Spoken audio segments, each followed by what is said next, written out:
Hello everyone. Today we are going to study the transaction in database. Okay. So what is the transaction? अभी इससे पहले हमने database security के बारे में पढ़ा. तो ट्रांजेक्शन क्या है? ट्रांजेक्शन मीन्स कोई भी डेटाबेस के अंदर, राइट, कोई भी टेबल के अंदर series of operation, set of operation, उसको ट्रांजेक्शन बोलेंगे, राइट. तो ट्रांजेक्शन के बाद जो डेटा है वो कंसिस्टेंट स्टेट में रहना चाहिए, राइट. ओके. तो पहले हम ट्रांजेक्शन का डेफिनेशन देख लेते हैं. What is the transaction? ये 2 मार्क्स के लिए एग्जाम में आता है. What is transaction? ओके. तो ये क्वेश्चन 2 मार्क्स के लिए एग्जाम में आएगा. तो उसकी मल्टीपल डेफिनेशन, यहाँ पे 3 डेफिनेशन मैंने बताई है, राइट.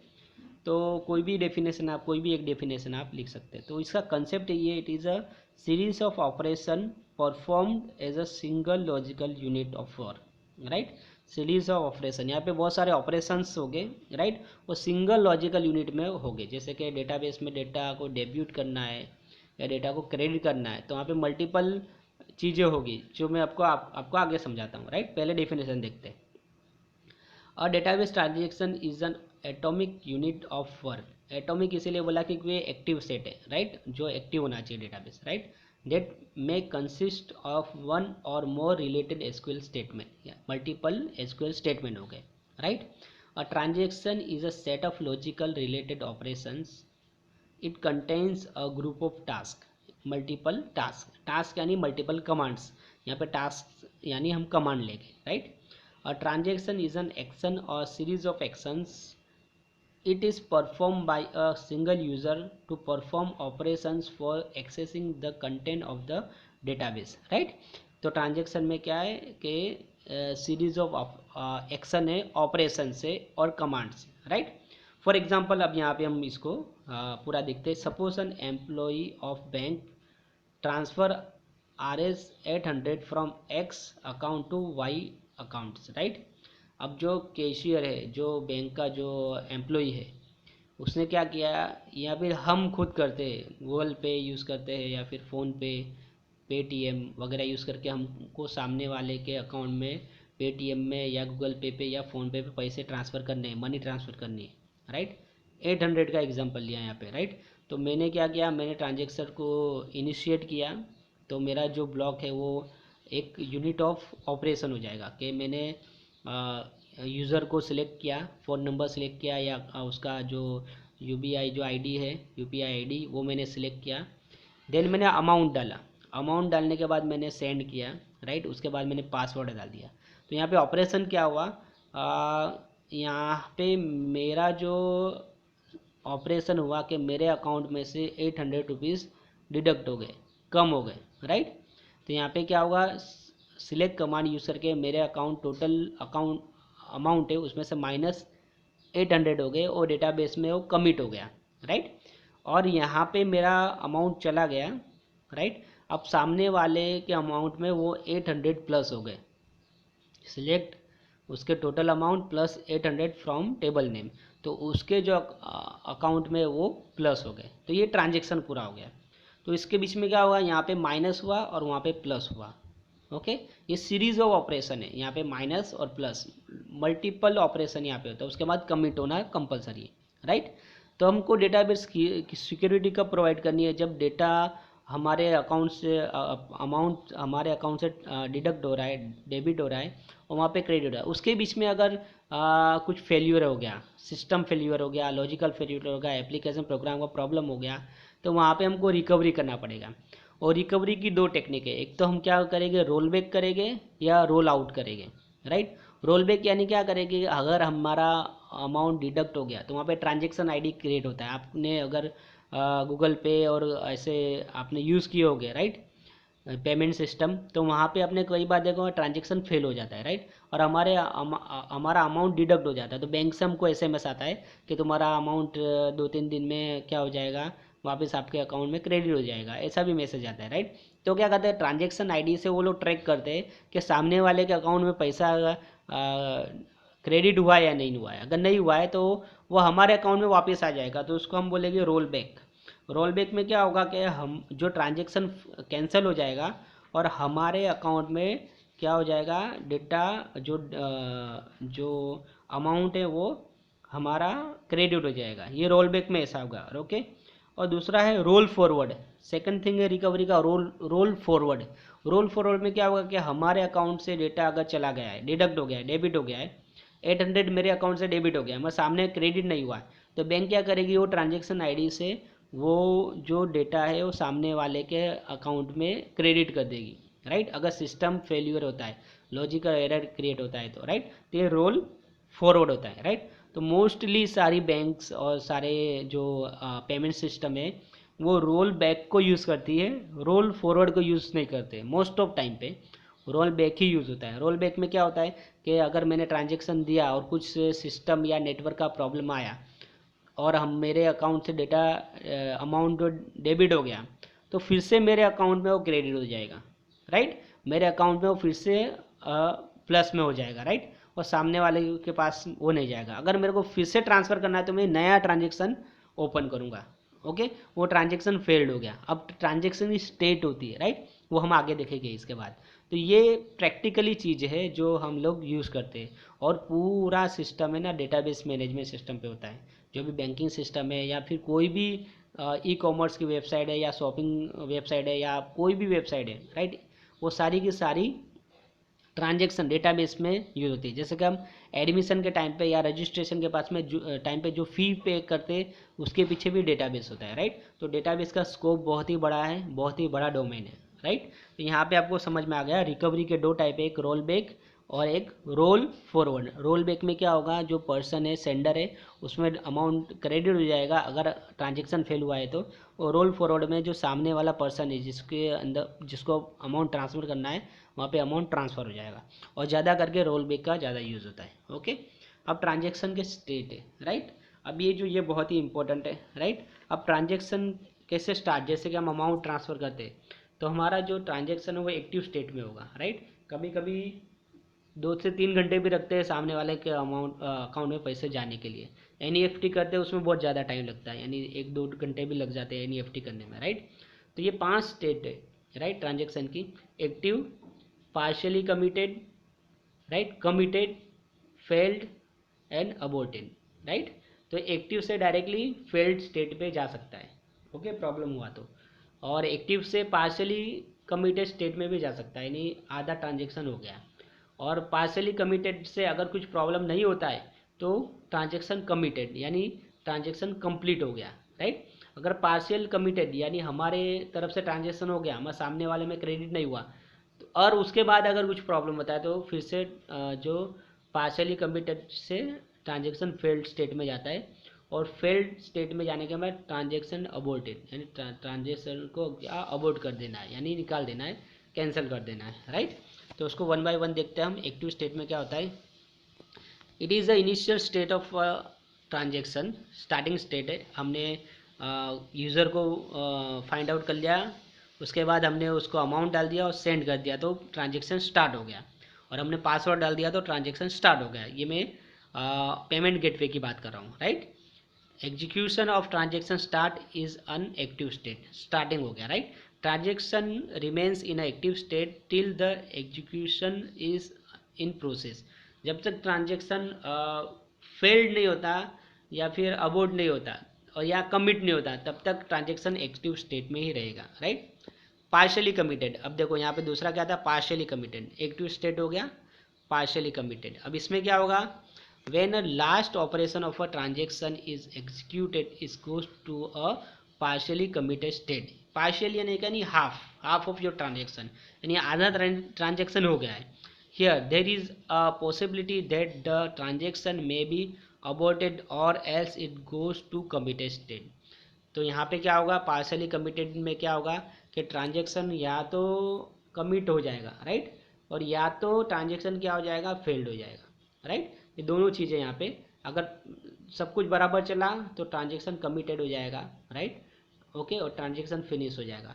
और पार्शली कमिटेड के बाद कुछ नेटवर्क प्रॉब्लम हुआ तो ट्रांजेक्शन फेल्ड हो जाएगा, राइट।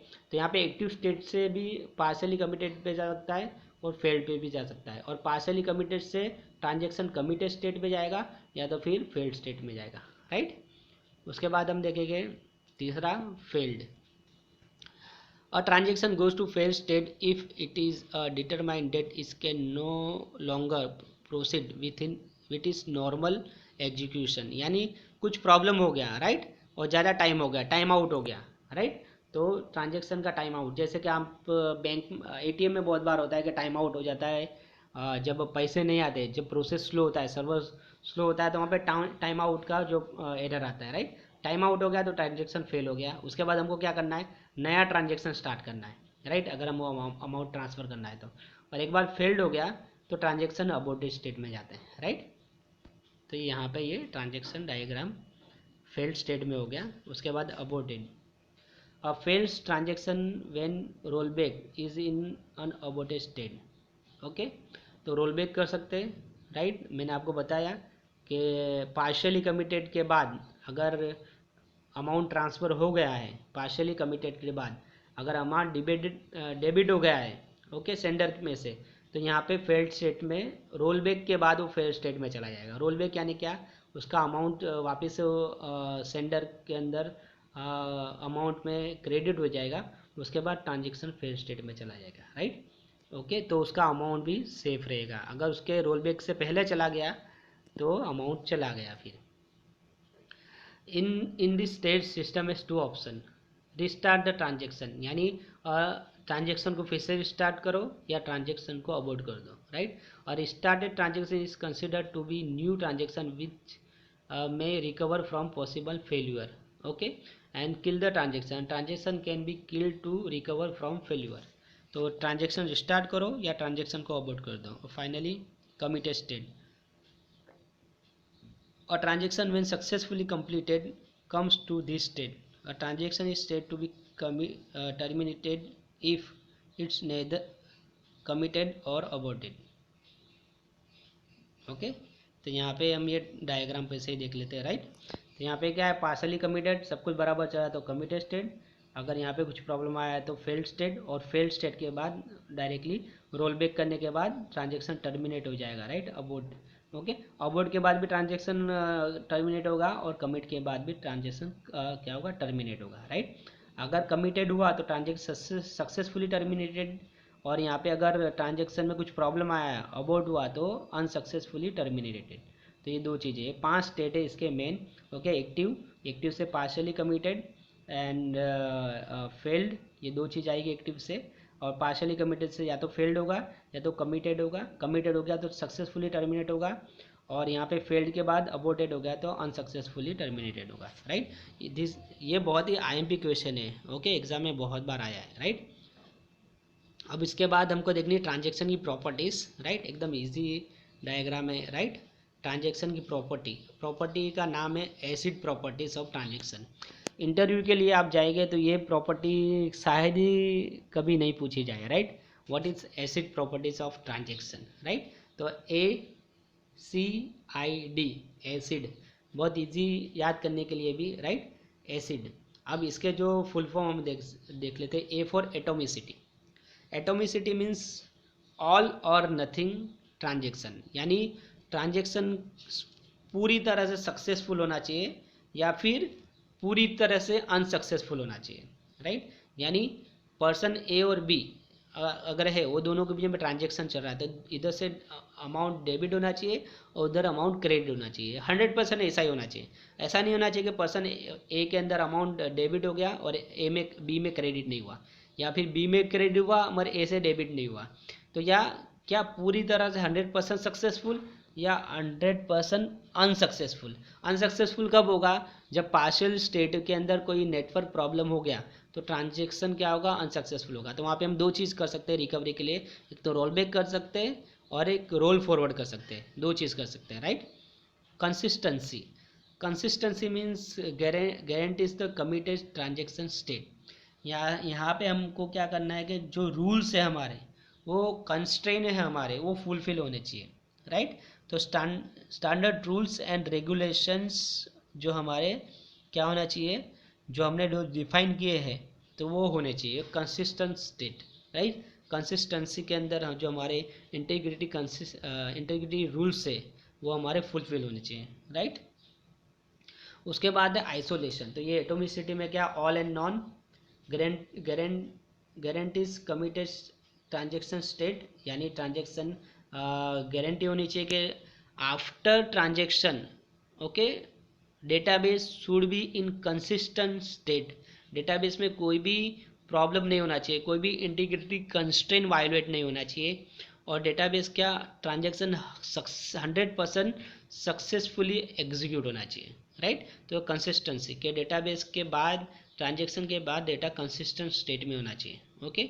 आइसोलेशन, आइसोलेशन यानी क्या कि कॉन्करेंट एक्सेस, एनोमलाइज, कॉन्करेंट एक्सेस होता है, यानी कैसा कि एट अ सेम टाइम, ऐसे सेम टाइम में क्या करता हूँ कि मैं मेरे अंदर कोई 5% क्रेडिट कर रहे हैं, अमाउंट ट्रांसफ़र कर रहे हैं, तो यहाँ पे कॉन्करेंट एक्सेस हो गया, मेरे ट्रांजेक्शन के अंदर 5 लोग हो जाएंगे, राइट, 5 ट्रांजेक्शन हो जाएंगे, राइट, तो 5 लोग होने चाहिए। तो जब ऐसी कंडीशन हो कि एक ही डेटाबेस के अंदर मल्टीपल ट्रांजेक्शन होते हैं, या फिर एट ए टाइम में 10 लोगों को अमाउंट ट्रांसफ़र कर रहा हूँ, या एट ए टाइम 10 लोग मेरे बैंक अकाउंट में पैसे ट्रांसफ़र कर रहे हैं, राइट, तो वहाँ पे आइसोलेशन होना चाहिए, यानी एक पर्सन का जो ट्रांजेक्शन है वो दूसरे पर्सन के ट्रांजेक्शन के साथ ओवरलैप नहीं होना चाहिए, कि अगर 10 लोग मेरे अकाउंट में पैसा ट्रांसफ़र कर रहे हैं तो 10 बार क्रेडिट होगा, राइट, और मैं वही टाइम पे 5 लोगों को अमाउंट ट्रांसफ़र कर रहा हूँ तो वहाँ पे डेबिट होगा, तो प्लस माइनस उसमें अंदर कॉन्करेंसी नहीं होनी चाहिए,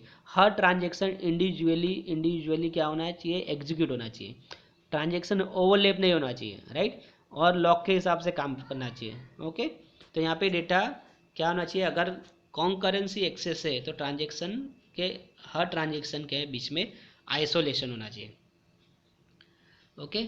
ड्यूरेबिलिटी, ये ACID ड्यूरेबिलिटी, तो यहाँ पे क्या है कि committed data is never lost, right, तो इसके बाद क्या है, एक हमको क्या ट्रांजेक्शन कंप्लीट होने के बाद जो कमिटेड स्टेट में होना चाहिए, राइट, अगर अगर पावर फेल्यूर हो गया, या हार्ड डिस्क क्रैश हो गई, या सिस्टम का प्रॉब्लम हो गया, राइट, एप्लीकेशन प्रोग्राम का प्रॉब्लम हो गया, कुछ भी प्रॉब्लम हो गया, मगर डेटा सिस्टम क्रैश हो जाने के बाद, लॉजिकल या फिजिकल प्रॉब्लम हो जाने के बाद, data must be in consistent state.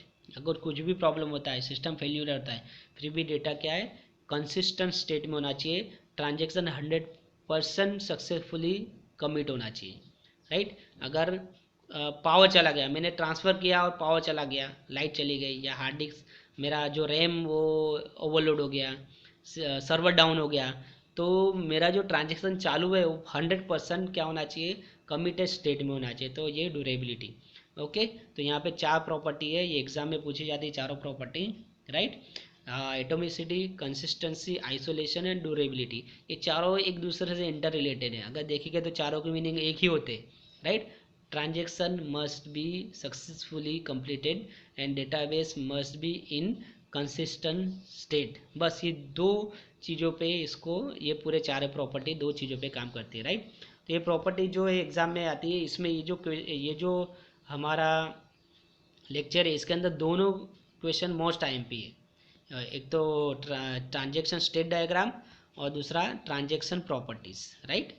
तो ये इंटरव्यू के लिए भी आपको पूछी जाएगी, राइट, ओके। तो ये यहाँ पे ये लेक्चर में फिनिश करता हूँ, ओके, ओके, थैंक यू।